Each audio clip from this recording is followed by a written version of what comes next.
वैसे तो कहा जाता है कि भगवान ने किसी को गरीब नहीं बनाया, हर किसी को इतना जरूर दिया है कि वह अपना जीवन यापन कर सके। और अगर किसी को जरूरत से कम भी दिया है तो उसके लिए ऊपर वाला कुछ ना कुछ ऐसा इंतजाम कर देता है कि उसका जीवन चलता जाता है। हम अक्सर दूसरे के धन को देखकर अपनी अमीरी और गरीबी का अंदाजा लगाते हैं। हमारे पास 10 रुपए हैं और सामने वाले के पास 100 रुपए हैं तो हम खुद की नजरों में गरीब हो जाते हैं और दूसरा व्यक्ति अमीर। हम यह नहीं सोचते कि 100 कमाने वाला मेहनत कितनी कर रहा है, उसकी जरूरतें कैसी हैं। हम बस दूसरे के धन को देखते हैं और अपनी राय बना लेते हैं। आज की इस गौतम बुद्ध की प्रेरणादायक कहानी के जरिए आप जानेंगे कि भगवान बुद्ध के अनुसार एक अमीर और धनवान व्यक्ति कौन होता है। साथ ही आप समझेंगे कि क्यों गौतम बुद्ध हर व्यक्ति को धनवान कहते थे। गौतम बुद्ध की कहानी आपको बहुत प्रभावित करेगी और इस बुद्ध की प्रेरणादायक कहानी से मिलने वाली शिक्षा आपके बहुत काम की होगी। तो आइए कहानी की शुरुआत करते हैं। एक समय की बात है, एक राज के राजा ने गौतम बुद्ध को कुछ दिनों के लिए अपने राज्य में आने का निमंत्रण दिया। उस राजा के निमंत्रण को बुद्ध ने स्वीकार किया और वह अपने कुछ शिष्यों के साथ उस राज में चले गए। बुद्ध से मिलकर उस राजा ने उनसे प्रार्थना करी कि वह कुछ दिन वहां रुककर उसके राज्य के लोगों की समस्याओं का समाधान करे और साथ ही उन्हें धार्मिक मार्ग पर चलने की शिक्षा दे। बुद्ध ने राजा की बात मान ली और 3 दिन के लिए उन्होंने इस राज्य में धर्म सभा करने का फैसला किया। गौतम बुद्ध की आने की खबर पूरे राज्य में फैल गई और धर्म सभा के पहले ही दिन बहुत से लोग आए। उसी राज्य के चौराहे में एक भिखारी बैठा रहता था। उसे भी गौतम बुद्ध के आने की खबर थी, लेकिन वह सोचने लगा कि धर्म सभा में जाकर मुझे क्या मिलेगा, यही बैठा रहता हूँ, जैसे जैसे लोग आएंगे वह मुझे भीख में कुछ न कुछ देकर ही जाएंगे। पहले दिन बहुत लोग आए और इस भिखारी की अच्छी खासी कमाई हो गई। अगले दिन फिर वही सिलसिला चला।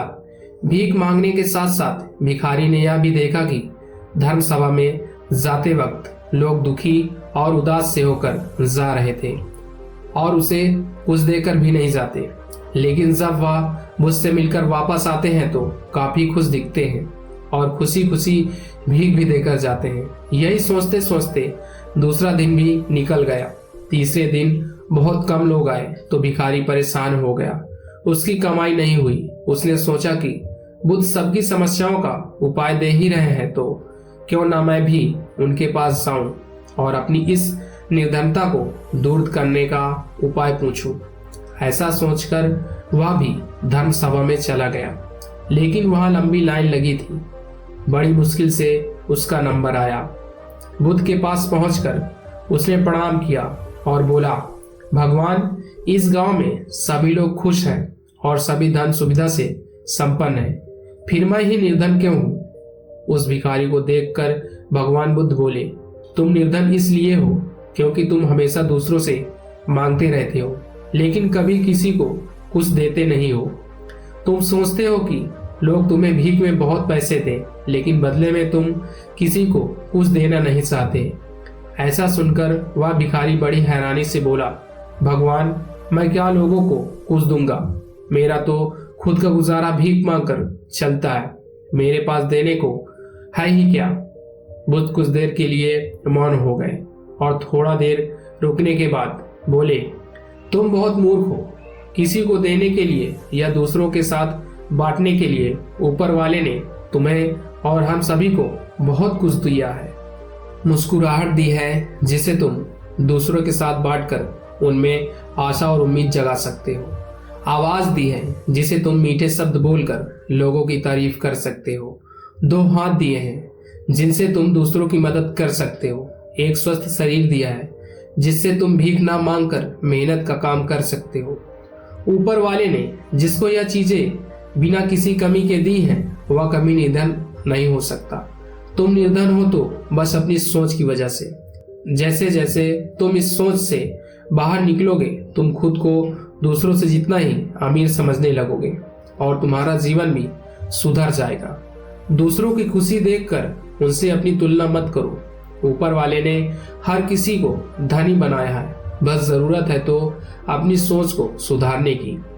भगवान बुद्ध की बातें सुनकर उस व्यक्ति को अपने जीवन का मूल्य समझ आ गया और वह उनके दिए हुए उपदेश के अनुसार अपना जीवन जीने लगा। हम सभी लोग जब दूसरों से अपनी तुलना करते हैं तो खुद को निर्धन महसूस करते हैं। तो दोस्तों, सच्ची अमीरी का संबंध आपके पास क्या है, इससे नहीं है, बल्कि आप दूसरों को क्या दे सकते हैं, इससे है। खुशी, स्वस्थ शरीर, मधुर वाणी और दूसरों की मदद करने की इच्छा, ये ही है वे असली धन जो हर इंसान को ईश्वर ने बिना किसी भेदभाव के दिए हैं। जो व्यक्ति इनका उपयोग करता है वह कभी निर्धन नहीं हो सकता। धन्यवाद दोस्तों। नमो बुद्धाय।